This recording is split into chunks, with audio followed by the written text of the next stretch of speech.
mga uri ng sahod. Una, sibuyas na sahod. Ito yung sahod na kapag hinati-hati mo sa gastusin, mapapaluha ka.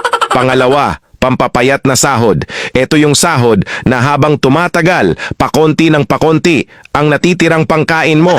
Pangatlo, magic sahod. Ito naman yung sahod na konting kumpas lang ng kamay at abracadabra, wala na siya. Pang-apat, malabag yung sahod. Ito yung sahod na di ka sigurado kung kailan ito darating at kung gaano ito tatagal. Panglima, corning pelikulang sahod. Ito naman yung sahod na tinatawanan mo na lang para di ka mabwisit.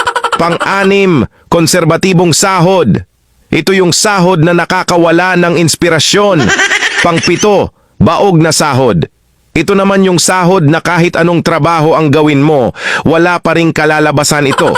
Pang-walo, reglang sahod. Ito yung sahod na isang beses isang buwan lang dumating at tumatagal lang ng 3 araw. Alin sa 8 ang sahod mo?